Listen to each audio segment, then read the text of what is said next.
네, 서울 신당역에서 발생한 스토킹 살인 사건 이후 여러 문제점이 지적되고 있습니다. 특히나 살인범 전주환이 회사 내부망을 통해서 피해자의 근무지는 물론 주소지까지 알아낸 것으로 알려져서 서울교통공사의 직원 정보 관리에 이거 문제가 있는 거 아니냐 이런 지적도 이어지고 있는데요. 서울교통공사 노동조합의 김정섭 교육선전실장 연결해서 관련 입장 들어보도록 하겠습니다. 나와 계시죠? 네, 안녕하세요. 예. 어제부터 노조 차원에서 피해자에 대한 추모 주간을 선포하고 추모를 하고 있다고 하는데 분위기는 좀 어떻습니까? 네, 회사 내 분위기는 매우 안 좋습니다. 음, 무엇보다 일하는 도중에 동료가 그런 참변을 겪어서 그러게요. 큰 충격을 받았고요. 음, 또한 일하다가 이런 일에 노출될 수 있다는 것 때문에 음. 매우 두려워하고 있습니다. 근데 좀 이제 그래서, 핵심 문제를 좀 짚어야 될 것 같은데요. 네네. 직위 해제가 된 상태에서 내부망에 네네. 접근해서 정보를 알았다. 네네. 이게 가능한 일입니까? 저희도 이번에 점검을 하면서 예. 새삼 알게 되었는데요. 음, 일반적인 직원이라면 내부망을 통해서는 사진이나 이름, 음, 근무지, 근무 형태, 어디에서 일하는지, 그리고 개인의 휴대전화나 사내 이메일 주소 정도만 조회가 되는 줄 알았었는데요. 예, 어제 MBC 단독으로 예. 이 살인범 전주환 씨가 그 피해자의 주소까지 사내망으로 확인했다고 해서 음. 매우 놀라서 긴급하게 점검을 예, 해봤는데요. 예, 예. 회사 측이 확인한 바로는 음, 일반적으로 이용하는 인트라넷이 아니라 예. ERP 시스템의 회계 프로그램 중에 허점이 좀 있었는데 어. 이 전주환 씨가 그것을 미리 알고 있었고 이번 범죄를 계획하는 과정에 그것을 활용해서 피해자의 주소지를 알아낸 것으로 어제 뒤늦게 저희 내부에서도 확인이 되었습니다. 실장님 잠깐만요. 그래서 네, 그러면 여기서 점검할 게 두 가지가 생기는데 네네, 회계 프로그램인데 주소지가 왜 뜨는지 이 문제 하나하고 네네. 전주환은 어떻게 그러면 회계 프로그램이 이 허점을 어떻게 알고 있었는지 이것도 당연히 점검이 돼야 되는 거 아닙니까 그러면? 네, 그 회계 프로그램 중에 저희가 파악하기로는 원천 징수를 확인하는 직원 개인의 원천 징수를 확인하는 부분이 있는데요. 그 아, 부분에 전산 시스템 상에 예. 허점이 있었다고 제가 공사 측을 통해서 확인을 했고요. 잠깐만 이제 세금 네, 신고를 하려고 하다 보면 이제 신상 내역을 맞습니다. 알아야 되니까 주소지가 입력돼 있다 이 말씀이신가요? 그러니까? 그렇습니다. 예, 음, 그렇게 음, 되었는데 이 전산 시스템에 허점이 있었던 것을 음. 대부분의 직원들이 몰랐는데 근데 전주환은 어떻게 알았어요 그거를? 이 전주환 씨가 우연히 그것을 알고 있었나 봅니다. 대부분의 직원들은 모르고 있었는데요. 예. 그것을 언급하지 않고 있다가 이번 범죄에 활용한 것으로 저희는 생각하고 있습니다. 근데 이게 그다음에 이제 내부 인트라넷이잖아요.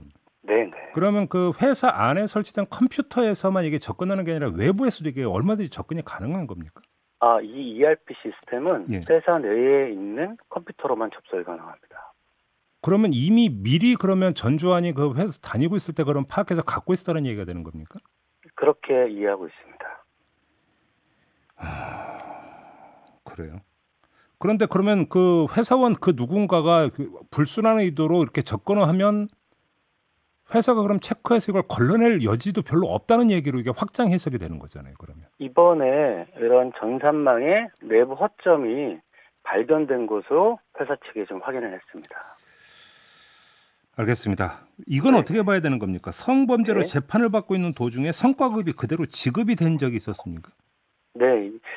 성과급이라고 표현을 했는데요. 음, 사실은 평가급입니다. 평가급. 직원의 평가급인데요. 직위해제자는 직원 신분이기 때문에 수사나 재판 중에는 무죄 추정이라는 기본적인 한계가 있긴 합니다. 네, 네. 그래서 가해자가 직위해제자라서 출근을 못했기 때문에 음, 평가급도 아마 최하 등급을 받았을 거고요. 음, 그나마도 직위해제 기간만큼은 일할로 해서 제합니다. 음, 그렇지만 우리 노동조합은 성범죄나 음주범죄, 금품범죄 같은 3대 범죄에 대해서는 무관용 원칙으로 견지하고 있기 때문에 네. 이런 문제가 발견된 이상 지급을 보류한 후에 음. 추후 정산 등을 하는 것도 고려해 볼 만하다고 생각합니다. 자, 이 문제는 어떻게 보세요? 지금 네. 2인 1조 근무제를 도입해야 된다. 이런 그 지금 목소리를 내시는 걸 알고 있는데 이 부분 네네. 하나하고 네. 오세훈 서울시장은 영무원과 지하철 보안관들에게 사법권을 부여하는 문제를 검토하겠다. 이런 뜻을 밝혔는데 이 두 가지 문제는 어떻게 그러니까 봐야 되는 걸까요? 네, 2인 1조 근무제는요, 시장님도 페이스북에 잠깐 쓰셨다 지운 것처럼 의지만 있으면 얼마든지 가능합니다. 음, 현재 지금, 서울교통공사의 265개 역 중에서 음. 약 40% 가까이가 2명만 근무한 역이기 때문에 음. 2명이 일하는데 2인 1조로 근무를 나갈 수는 없지 근데 왜 않습니까? 썼다가 근데 왜 지웠어요? 저희도 매우 실망입니다. 음, 그래서 음, 최소한 3인 1조는 되어야지 두 명이 2인 1조로 근무를 할 수 있기 때문에요. 음. 이것을 채우기 위해선 결국 인건비 문제 인력을 때문에 충원해야 됩니다. 인건비 문제 또 이렇게 연결이 되는 네네. 겁니까? 근데 저희는 단순한 인건비 문제만 얘기하는 게 아니라 음, 원인은 이미 올해 저희는 중도에 퇴직한 인력이나 6개월 이상 휴직에 들어간 장기 결혼 인력, 알겠습니다. 공휴일수 인력 같이 서울시도 채용하는 인력을 서울시가 채용 못하게 음. 승인하지 않으셨어요. 그 사법권 그러다 부여하는 보니까 문제는 어떻게 보세요?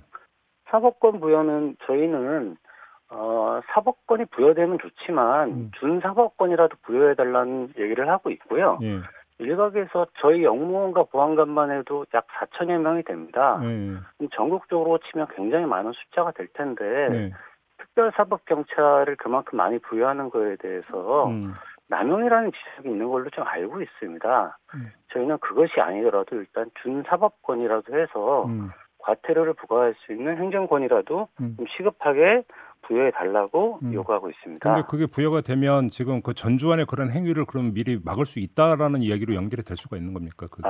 전주환 씨 같은 극단적인 경우는 아니더라도요. 네네. 영무원이 연평균 210명이 폭언과 폭행에 알겠습니다. 시달리고 있습니다. 그런 그런 점에서. 것들을 예방하고 음. 경찰을 불러서 경찰이 올 때까지 막고 기다리지만 않을 수 있는 음. 조건은 될 거라고 생각하고 있습니다. 알겠습니다. 네. 말씀 여기까지 들어야 될 것 같네요. 고맙습니다, 네네. 실장님. 네, 네, 감사합니다. 서울교통공사 노조 김정섭 교육선전실장이었습니다.